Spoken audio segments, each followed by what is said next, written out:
As we know from the governor's office today, we have confirmed novel coronavirus, more commonly known as COVID-19 in South Dakota.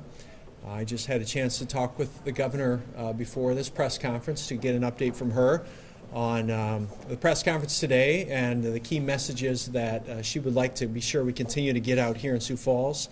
We know a lot of people in our community now are wondering, now that it's in South Dakota, what happens? What's next? And so we have some of our community partners here to talk about that today.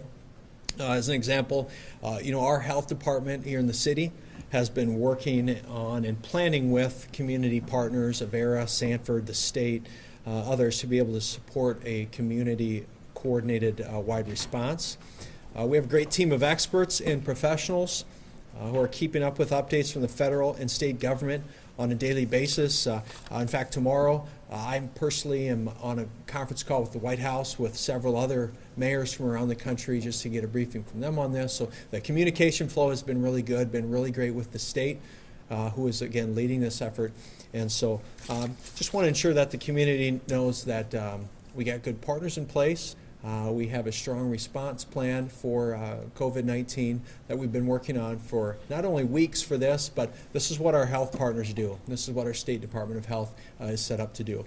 So with that, I'm going to turn it over to Jill Franken. Jill's our Director of Health for Falls Community Health here in the city, and she's going to share some updates from the city standpoint. Thanks, Mayor Tenaiken. Again, I'm Jill Franken, Director of the Sioux Falls Health Department. Public health, our goal has been all along on the rapid identification of cases of COVID-19, whether it be in our community, the state, or the country, as well as to decrease potential transmission of the illness. That is the role of public health. Our local health department preparedness efforts for this response actually began as far back as January. Activities include maintaining situational awareness, of communicating and coordinating with community partners in our area, as well as with the South Dakota Department of Health. So we have established a COVID-19 planning team here in our community to conduct the work of community planning, of preparing, of monitoring, and of providing communications.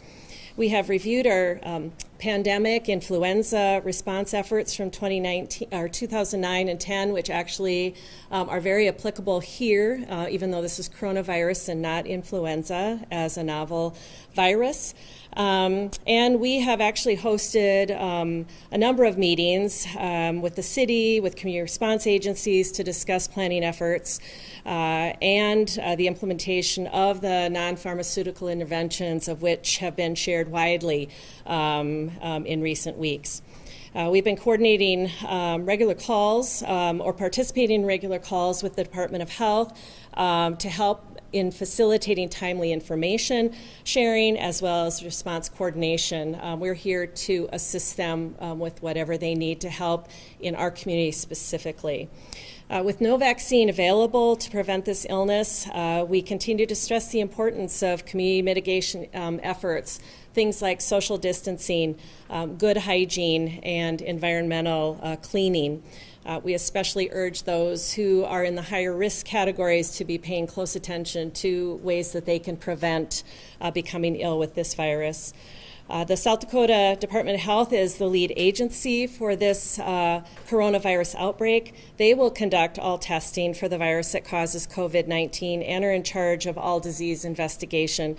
We, as a local health department, will continue to work with them and support requests that they have for assistance from our department.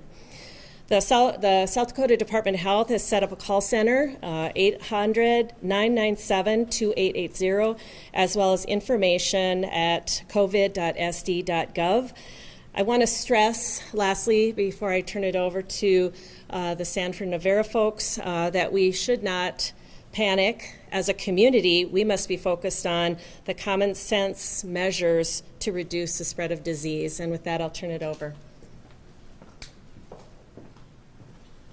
Thanks. Good evening. My name's Allison Suttle. I'm the Chief Medical Officer at Sanford Health, and I just wanted to talk a little today about the prevention of this illness.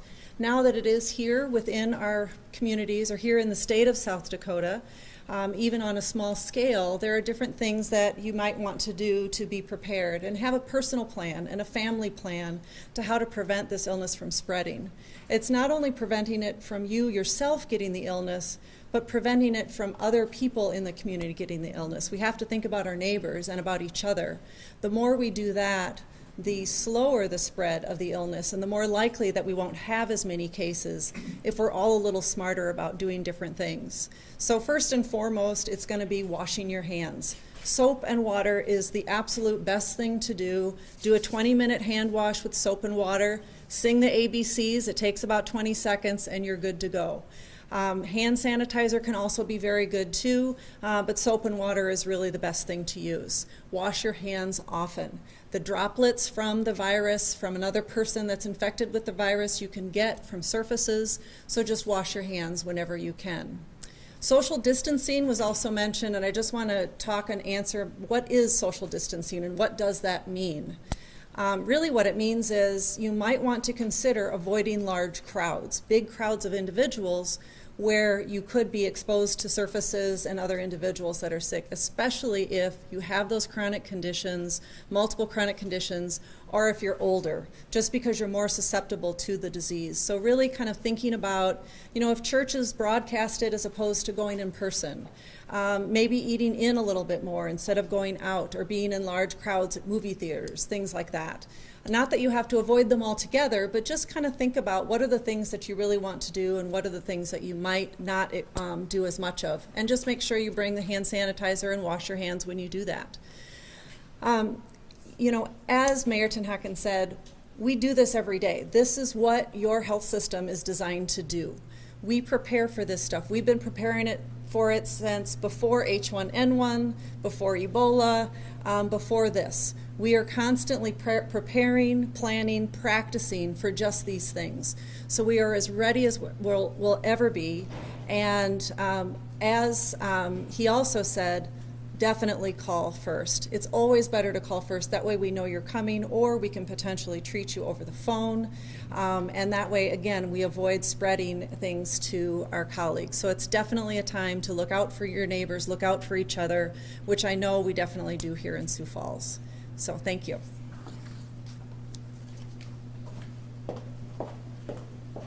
Good evening. I'm Dr. David Erickson, Chief Medical Officer with Avera Health. Avera and Sanford Health confirm, as Governor Kristi Noem has announced, South Dakota's first presumptive cases of COVID-19 in South Dakota. These cases were all travel related. Both health systems are working in concert with the South Dakota Department of Health and are taking steps recommended by the CDC to protect employees, patients, and visitors. These include protective gear for staff and isolation of patients when COVID-19 is suspected. It's important for the public to understand that COVID-19 cases range from very mild, including some with no reported symptoms, to severe, and there are cases that have resulted in death. Typical symptoms of COVID-19 are fever over 100, or fever, temperature over 100.4, cough, and shortness of breath. Anyone who's experiencing difficulty breathing or an extremely high temperature should call their healthcare facility. Not everyone who's exposed to this virus will experience serious or life-threatening illness. In fact, the majority are mild. Older people or people of all ages with underlying health conditions such as heart disease, lung disease, diabetes seem to be at a higher risk of developing serious illness. Not everyone who develops symptoms of COVID-19 will need to be hospitalized. Approximately 80% of patients who have COVID-19 can be treated at home, and that's an important fact. Let me repeat that. 80% of patients who have COVID-19 can be treated at home. The rate of patients who experience serious complications is slightly higher than the seasonal flu. And if you feel you might have COVID-19, please call your regular clinic. The most important message you've heard from the mayor and my colleagues at Sanford is please call. Do not come in unannounced, because the risk is you will potentially spread this to staff and other patients. So very important, please call. So thank you, and I'm going to turn it back over to the mayor.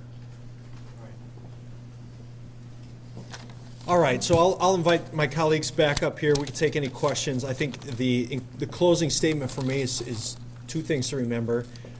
please go to covid.st.gov. If you have you need information on this, that's the central point that we want to send people to. Not the healthcare system's websites. They're great, but if you want to know the most up-to-date current information on this, covid.st.gov. And secondly, the state has stood up an 800 number hotline for any questions about COVID-19, 800-997-2880. All right, that's a very important number. Keep that for any questions you have. So with that, questions for myself or any of our colleagues here, we'd sure answer those. Dan. To what degree should people practice social distancing?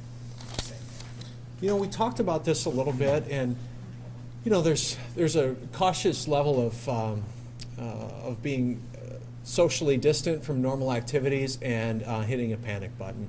So if there's activities you can do that you can just avoid, Dr. Suttle used the example of going to church. If you can stay home from church, stream that, do that.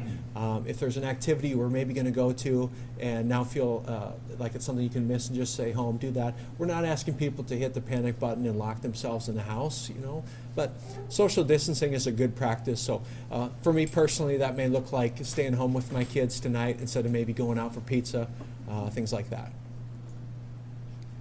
Yeah. How do you see this affecting local events in the area with the St. Patrick's Day parade coming up and things like that? Yeah, that's some things that we'll continue to look at. Is are there some of those events that maybe we should look at canceling or look at avoiding? St. Patty's Day parade is one of those events where if I was a consumer, they have the choice. If they feel comfortable going out to that event, assuming we'd still have it, they can make that choice. But per Dr. Suttle's recommendation, it might be an event just to maybe stay home from. The world will still go on if you're not at the St. Patty's Day parade, so that's probably a good litmus test to use for events like that. But we're going to be looking at that to determine, are there events that the city controls that we have to look at, maybe putting the brakes on. I can just add, certainly those outdoor events are less risky than being inside in a confined space. And it's getting warmer, so we're not sure if that impacts, but certainly being warmer, being outdoors, less cramped is a good thing. Todd? There's going to be some big basketball tournaments here in West River. Any thoughts on whether they should go on or whether they should go on with or without crowds? The one thing I'd advise is the high-risk group. So if you're in your 6th, 7th, or 8th decade of life, or if you have chronic medical conditions, certainly diabetes, lung disease, those are the folks who are at most risk for this disease. So if you're in that age group or have chronic medical conditions, I think that's an individual personal decision. Call your physician, talk to your family. But those are clearly some facts we can share, whether the event goes on or not. I think those at high risk need to take all that into consideration. I would also say that if you are sick at all, absolutely stay home. I think we've shared that a number of times, but that can't be stressed enough, that if you are not well, you should be staying home, and then you should be contacting your provider for further information and guidance. And for anyone who does have COVID-19 and has to be treated at a hospital, is there a certain hospital? We heard that maybe Sanford was going to be the ones to treat it and Vera wasn't. Is that, or is it just any? Yeah, no, I think we're already, it's not like Ebola, which was much more contagious and much more fatal, much more significant or worrisome. So I think any health system would be able to take care of a patient. It's the standard equipment that we would wear, the protective equipment that we would wear. But yeah, we'd both be ready. I agree. To the health systems, I know specifically Sanford has a number of residential nursing homes, inpatient facilities, and I know Vera does as well. After what happened in Washington, a majority of the deaths in this country were at nursing home. Can you talk a little bit about what steps you're taking across the board? Yeah, so lots of conversations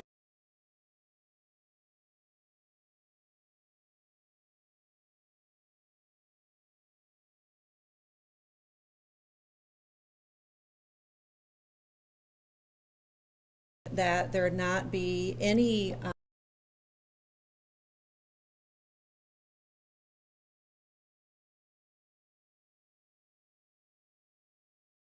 Samaritan sites across the country, in addition to our Sanford long-term care facilities, are instituting having one location where people can come in and out of those long-term care facilities, that there's someone there to screen those that do come in for travel and for symptoms, and that we really are going to say for family members to try to stay at home unless there's something critical that you need to come and visit family members, to really kind of think about, again, you know, for a younger, healthier individual, the chances of getting the virus are certainly there, but getting terribly sick is not. So you'll just have kind of cold-like symptoms, just like Dr. Erickson said. So it won't be very severe. So if you don't feel very ill and you go visit your 80-year-old mother, you're kind of carrying that virus into that facility. And so we really are significantly limiting visitors to our long-term care facilities. And the only thing I would add is we're following the CDC guidelines just like you articulated, and certainly want to put in a virtual technology so you make sure that you can connect with your loved ones, iPhone, iPad, that type of thing, so that you can still see them and connect with them, but certainly looking at instituting, limiting the amount of visitors. You know, maybe they can select one member per family to help carry that message forward. But yes, I think we're all very mindful of the events around the country and what unfolded out in Washington State. We want to learn from that. And, you know, they are our most vulnerable patients, and those are the ones we really need to protect. So that's a great question.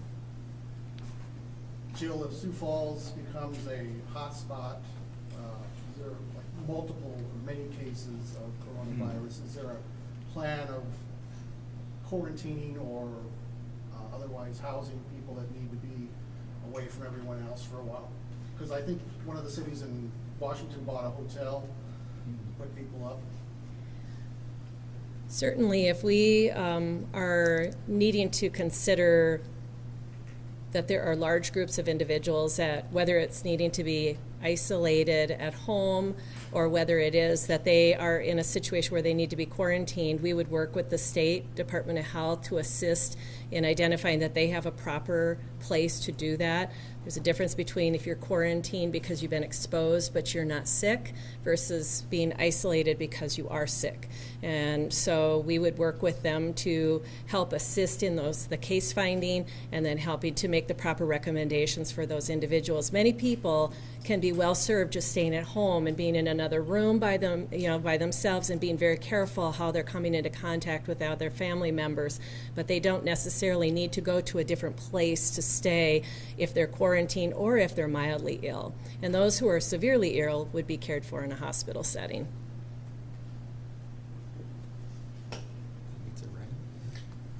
All right. If no other questions, you can socially distance yourself from council meeting tonight. You don't have to come. But we do have that in 45 minutes if you want us to be there. So. I have a quick question. Yeah. With the level of panic kind of ticking up a little bit in the city, as far as like cleaning supplies, toilet paper, water, is there a statement that any of you could give to kind of calm people a little bit?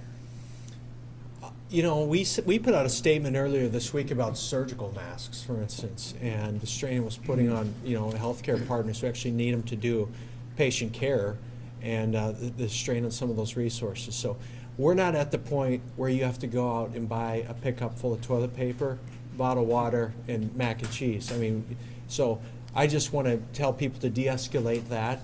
That's a little bit of a panic button approach right now. We're not near there yet. And so I think that's a little bit of the hysteria that we've seen, that we're just trying to tell people, get your normal supplies, live your normal life, but with caution, using the recommendations that the healthcare professionals have recommended today. The only thing I would add is the concept of if an individual stockpiles all the stuff and they take it to their own home, then it's not available for everybody else who might need it. And there's only a certain amount of supplies that can be produced at any given point. And the whole supply chain works when we all take only what we need. And that way there's enough for our neighbors. So it really is an opportunity for us to say, what do I need today based on what I know about the situation? So stick to the website, covid.st.gov. Stick to sources of truth where you can get the right information, then they can tell you things are escalating now, this is what you need. But when you stockpile all the hand sanitizer, then there isn't hand sanitizer for those that are more ill or more sick. So we all need to kind of do this together. But what can you do for stores that just want to sell it to make a profit instead of, there's not much you could do, is there? Because if you do 10 per 5 or 10, I mean. Well, that's capitalism, you know, and that's opportunists. So there's opportunists right now, and we're seeing that a little bit in the market where there's elevated prices online for certain things. Someone told me about and I don't know why this would be the case, but some Tamiflu on eBay, which was going for incredible prices. So that's just people trying to make a buck off the hysteria. So consumers just need to be smart with this, just like any other consumer purchase. So. And Mayor, you said you've had some contact with the White House and the federal government about all this. What are they telling you? And well, we have happy with their response? Yeah, we have a call tomorrow with the White House Intergovernmental Affairs Office with some of the mayors of larger municipalities around the country. So, but they're not going to tell us anything that we already don't know and feel confident from the state. So, you know, again, the state is leading on this. We're taking a lot of our cues from the State Department of Health, who in turn is taking theirs from the CDC and the White House. So there's really a chain of command and of communication that's happening right now. So we'll have that call tomorrow, but I expect it to be much of the same messaging we've been hearing already. And I would just share our experience with the White House with our long-term care facilities. Randy Bury, our president of Good Samaritan Society, met with Vice President Pence and Seema Verna, and was able to share some of our concerns with staffing and bringing nurses across state lines and licensure issues. They were very receptive to learning. So I think you'll find that they want to know what's going on. We're all in this together. What can we do to help? What regulations or barriers are up that might make sense in another time, but right now we need to kind of take care of so that we can do what we need to take care of our communities. Mayor, this wasn't the big surprise you were talking about for tomorrow, was it? Tomorrow's fun news. This isn't super fun, but tomorrow will be fun. So 1 o'clock. Be there. Be there. We'll, All right. Got one more question on live about addressing upcoming international travel plans. If somebody would touch on. I would encourage that person to go to cdc.gov for the latest update on travel advisories. They update that regularly with the latest information. All right. Thanks, everybody. Appreciate it. Thank you very much.